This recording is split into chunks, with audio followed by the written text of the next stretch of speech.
안녕하세요. 이곳은 경기도 양평입니다. 이곳이 어디냐고요? 경기도 양평에 위치한 소나기 마을 황순원 문학관에 도착했습니다.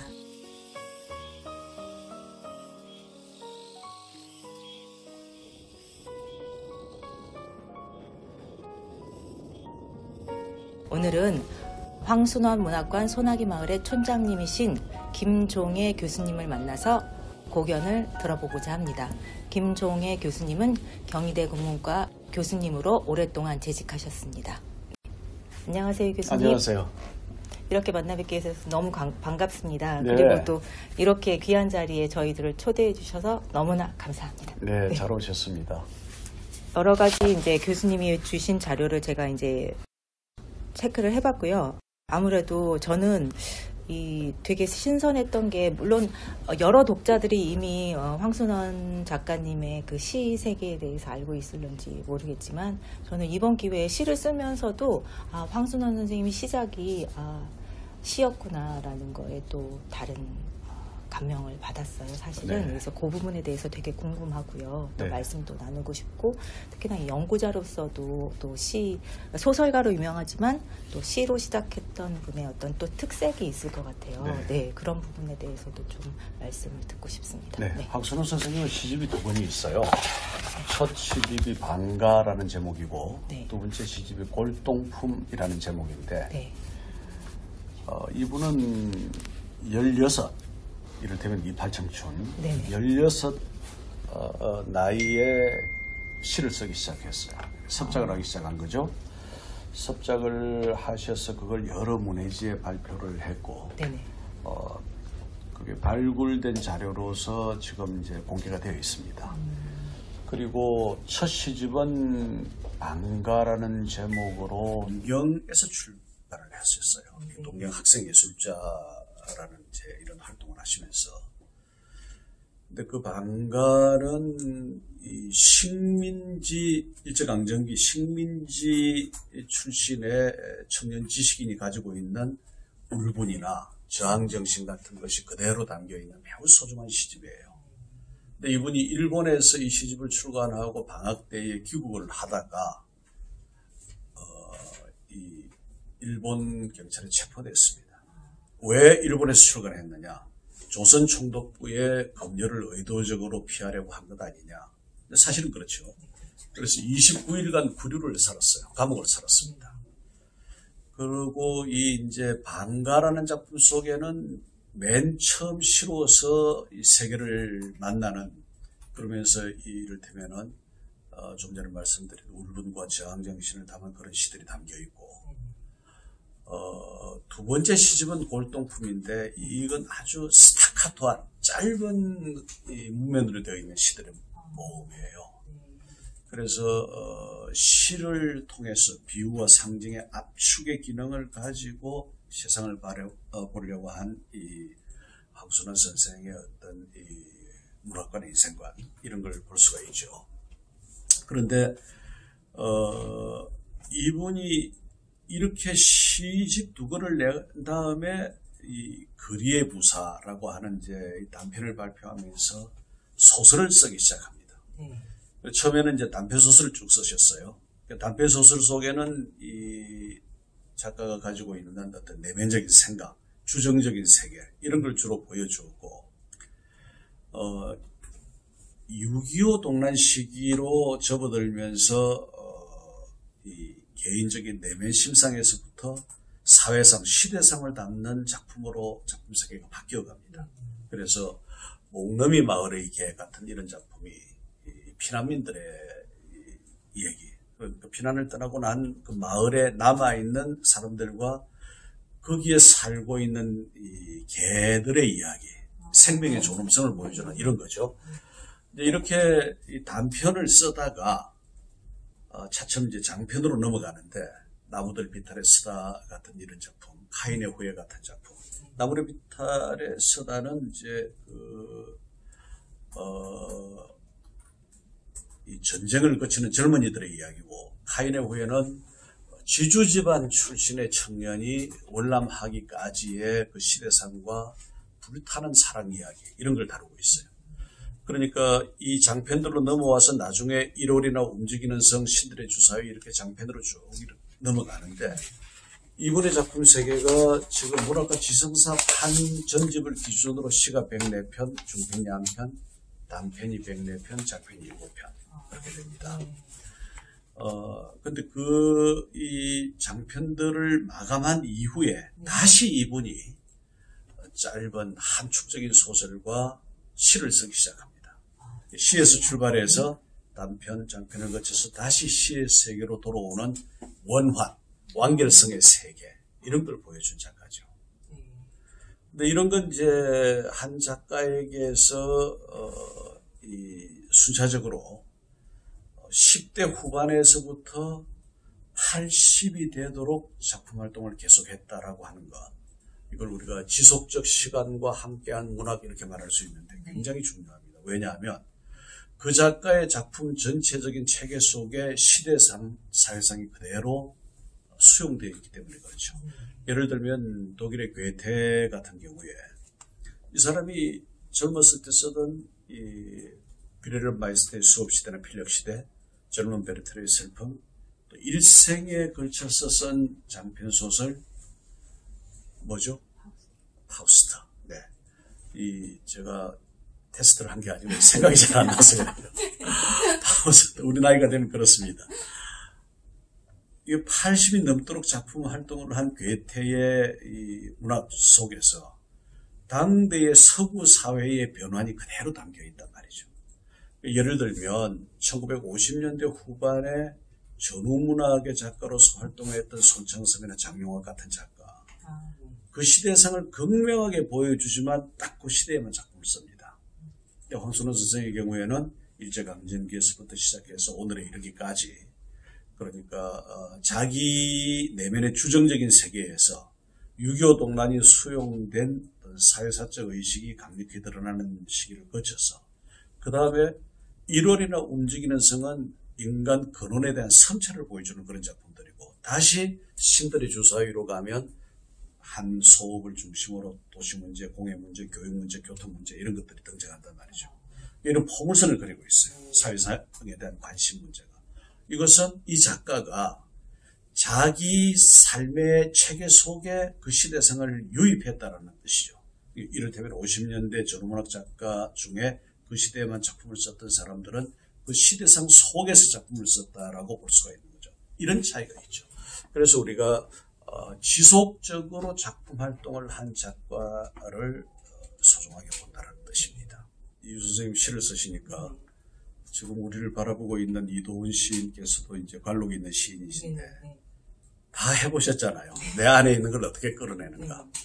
김영하가 언제 경희대학에 강연을 와서 이렇게 말하더군요. 아이들을 모아놓고 내가 소설을 쓰는 것은 내 의식의 지하실에 내려가서 거기 살고 있는 괴물을 하나 데리고 올라오는 일이다. 굉장히 인상 깊게 들렸어요. 내 속에 있는 나도 뭐라고 이름 지어야 할지 모르는 그러나 분명히 존재하는 어떤 힘, 꿈틀거리는 힘, 분출하려고 하는 욕망 이런 것들을 소설로 표현한다. 이런 뜻이겠죠.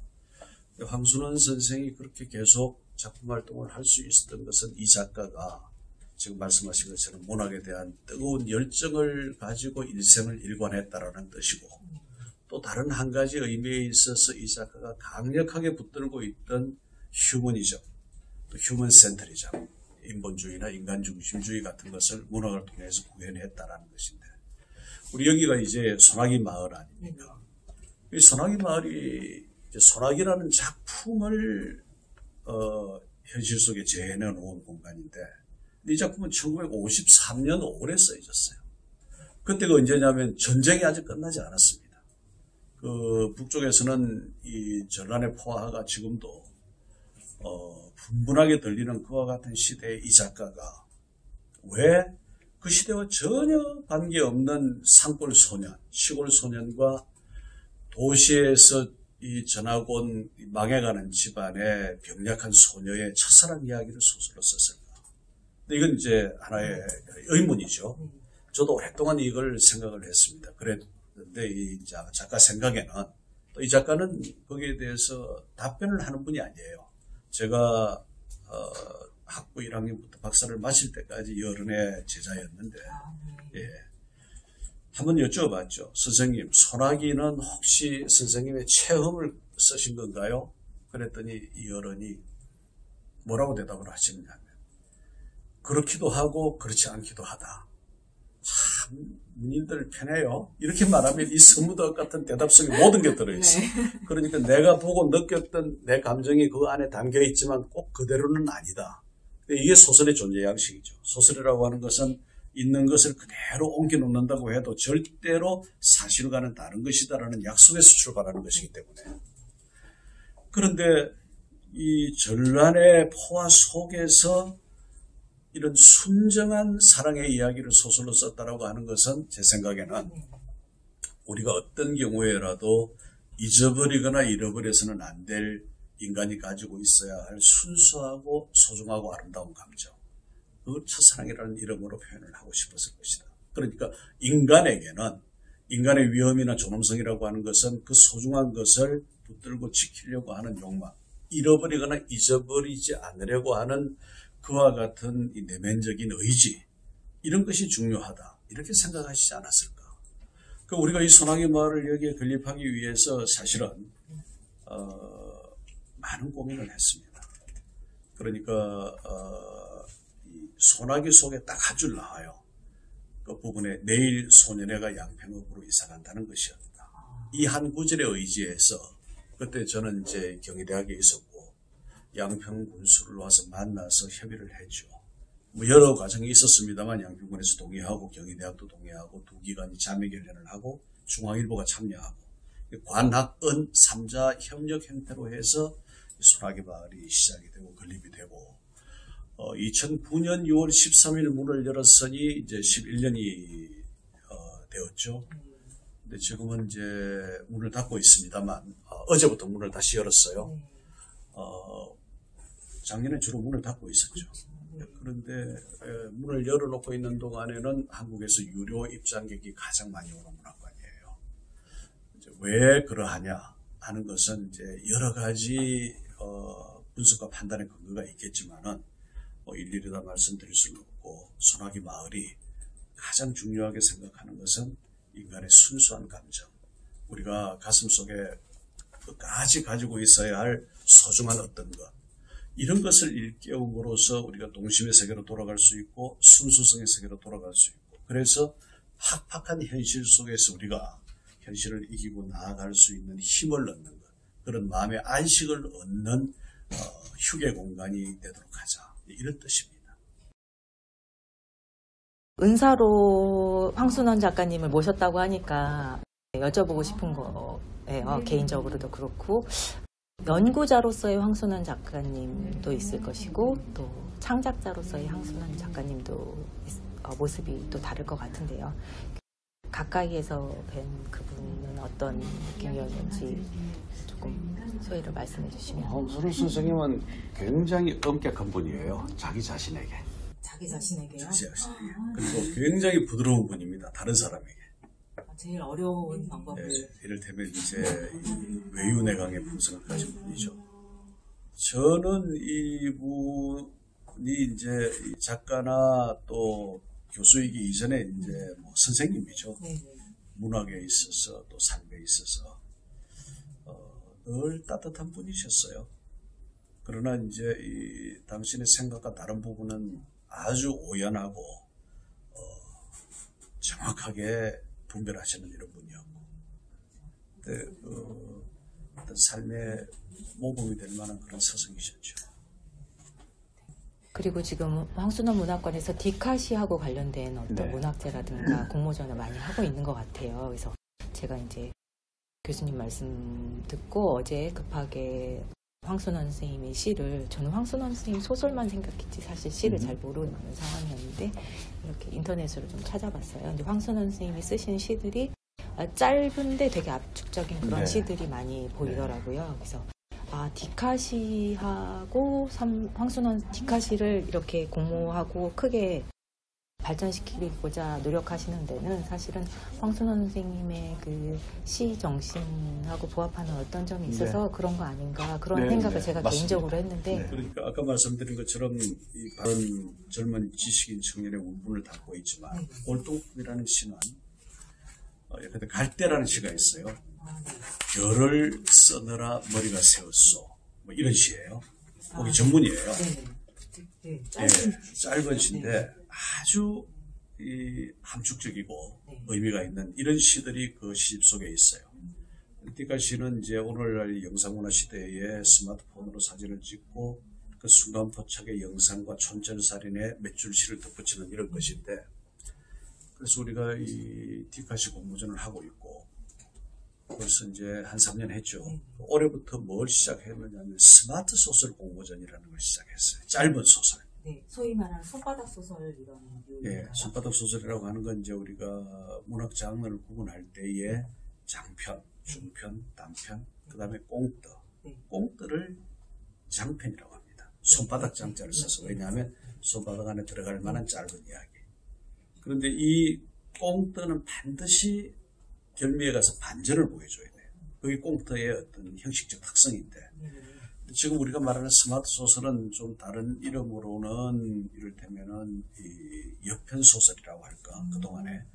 그러니까 굳이 꽁떠처럼 그렇게 강렬한 반전을 보여주지 않는다 하더라도 짧은 소설 속에 소설이 가져야 할 형식적 요건을 모두 갖춘 것, 이걸 말하는 거예요. 그걸 이제 스마트 소설이라는 이름을 쓴 것은 문학나무라고 하는 문해질을 하는 황충상 선생, 소설가죠. 뭐 이제 중진 소설가죠. 이분이 그 문학나무에서 시작을 했고 오랫동안 했어요. 오랫동안 그 스마트 소설 운동을 했고, 그래서 우리가 올해부터 이제 황순원 스마트 소설 공모전을 시작을 했는데 올해 한 400편이 넘게 들어왔어요. 402편. 근데 이 시는 많이 들어오지만 소설이 그렇게 많이 들어오기 쉽지 않습니다. 짧은 소설을 할지라도. 앞으로도 이제 계속 해나갈 예정인데, 근데 황순원 선생의 후기 단편 중에 탈이라고 하는 게 있어요. 근데 이게 딱 스마트 소설이에요. 아주 짧지만, 그리고 어떤 형식적 특성도 있고 반전도 있고 그 다음에 이 압축성도 있고, 그래서 황순원 선생의 작품에서부터 우리가 스마트 소설이나 디카시 같은 걸 유추할 수 있다고 보고, 그런 아무런 조건도 없는데 그냥 이런 공모전 같은 걸 할 수는 없는 거죠. 근데 반응이 좋아서 앞으로도 계속 할 예정입니다. 봄, 여름, 그리고 가을 오전 11시부터 오후 4시까지 매 정각마다 소나기가 내리는 마을이 있습니다. 하늘을 향해 솟구쳤다가 푸른 잔디로, 잔디가 품은 붉은 세계로 관람객의 마음속으로 소나기가 내립니다. 맑은 날이면 무지개가 뜹니다. 소나기 마을에는 소나기 분수가 있습니다. 푸른 잔디인 듯 있다가 정각마다 하늘로 솟구치는 소나기 분수들이 있습니다. 소나기를 찾으러 양평으로 한번 떠나보면 어떨까요? 어쩌면 이미 무지개가 도착해 우리를 기다리고 있을지도 모릅니다.